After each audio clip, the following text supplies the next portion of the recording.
जब से समुद्र मंथन हुआ था और श्री की उपलब्धि के लिए देव और असुरों ने मिलकर के उस मंथन को किया था और वहाँ से जो 14 रत्न निकले थे इसी अमृत के लिए निकले थे। जो यहाँ कुंभ अमृत स्नान, जो लाखों करोड़ों की संख्या में श्रद्धालु एवं साधु संत यहाँ आते हैं, भारतीय संस्कृति को मानने वाले, और अपने जीवन को आध्यात्मिक रूप से समृद्ध करते हैं। यहाँ दूर देश विदेश से लोग आकर के इस कुंभ में शामिल हो रहे हैं।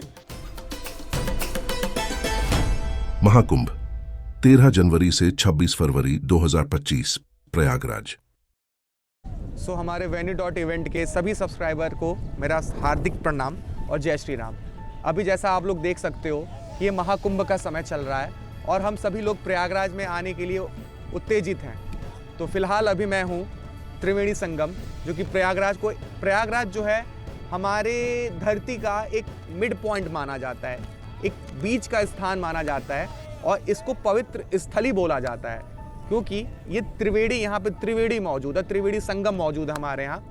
इसका मतलब त्रिवेणी का मतलब होता है 3 नदियों का मिलन। ठीक है, सबसे पहले इसमें गंगा मैया हमारी हैं, दूसरी हमारी यमुना मैया हैं और तीसरी हमारी सरस्वती मैया हैं। क्योंकि कुछ हजार वर्ष पहले से, क्योंकि सरस्वती मैया जो है विलुप्त हो चुकी है हमारे से। ठीक है, अभी हम लोग फिलहाल गंगा और यमुना दोनों नदियों के बीच में अभी हम हैं और ये हम भ्रमण कर रहे हैं। आप जैसे देख सकते हो हमारे पीछे बहुत से नाव चल रहे हैं और अभी आप साइड में आप साथ पक्षियों को भी देख रहे हो कि साइबेरियन पक्षियाँ हैं। इनकी खासियत है, साइबेरियन पक्षियों की खासियत ये होती है कि ये सिर्फ विंटर सीजन में आपको देखने को मिलेंगी, ये आपको समर सीजन में देखने को नहीं मिलती हैं। ये बोला जाता है कि इनको ठंड के समय में रहना, ठंडी जगहों पे रहना पसंद है, क्योंकि हमारे ईस्ट यूपी में एंड अदर रीजन में विंटर का सीजन चल रहा है, तो ये पक्षियाँ आपको देखने को मिल जाएंगी। और जैसे त्रिवेणी संगम में के बहुत से, हमारे हिंदू मैथोलॉजी में बहुत से ऐसे किस्से हैं जिसमें ये बोला जाता है कि जो भी इंसान त्रिवेणी संगम में स्नान कर लेता है, ये ऐसा माना जाता है, ये मान्यता होती है, वो पवित्र हो जाता है। ये हमारी मैथोलॉजी है, या आप इसको स्टोरी कह लो या इसको एक सच्चाई कह लो। हमारे जगह बहुत से, हमारे ग्रंथों में, धर्मों में बहुत सारी जगहों पे मेंशन है ये कि अगर आप त्रिवेणी संगम में आ रहे हो तो आप अगर स्नान करते हो तो आप एक तरह से पवित्र होते हो। इसलिए इन्हें हम गंगा मैया का भी नाम देते हैं, यमुना मैया का भी नाम देते हैं और त्रिवेणी संगम पवित्र स्थली का नाम देते हैं। और अगर मैं बताऊं तो ये प्रयागराज जो है, प्रयागराज नाम ही संगम के नाम पे पड़ा हुआ है। प्रयागराज मीन्स तीर्थ स्थल। और इस समय जो हम लोग हैं यहाँ पे इस नदी, त्रिवेणी संगम की नदी के बीचों बीच है। अभी आप देख रहे हो ये जो पानी है, पानी का आप कलर देख रहे हो, ये बिल्कुल हरा है। ये यमुना जी आपको साइड में पूरी यमुना जी दिख रही होंगी। अभी हम जब जाएंगे गंगा जी का व्यू लेंगे और जहाँ से संगम होता है नदियों का, वहाँ चलेंगे तो आपको 2 नदियों का संगम दिखेगा। आप लोग सोच रहे होंगे कि ये त्रिवेणी बोला जाता है, तो तीसरी नदी कहाँ है, जो कि सरस्वती जी हैं। बट सरस्वती जी को श्राप के कारण वो नदी विलुप्त हो चुकी है।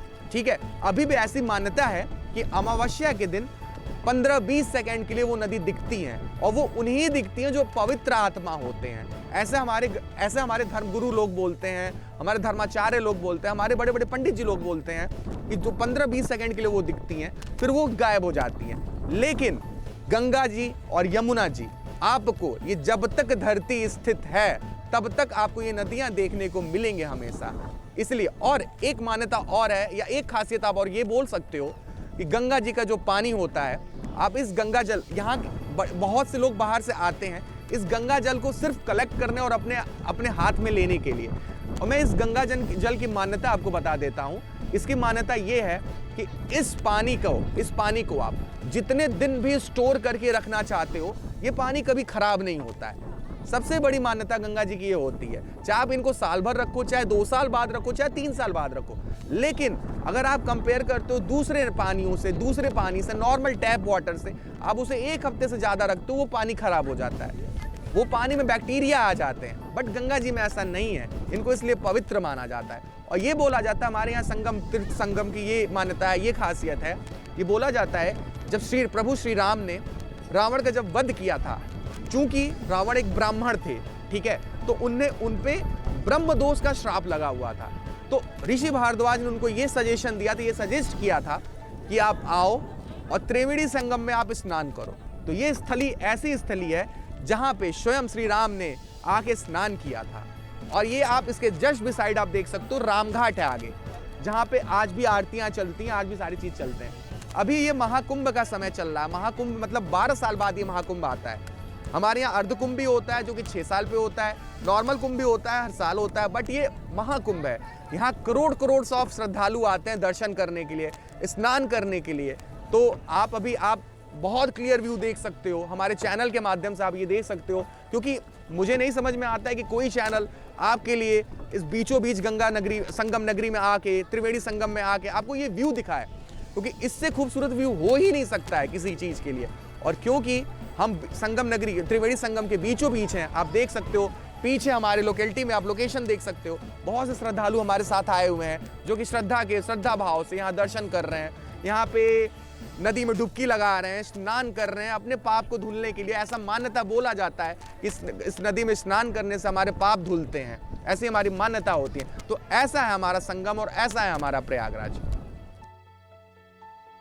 महाकुंभ 13 जनवरी से 26 फरवरी 2025 प्रयागराज।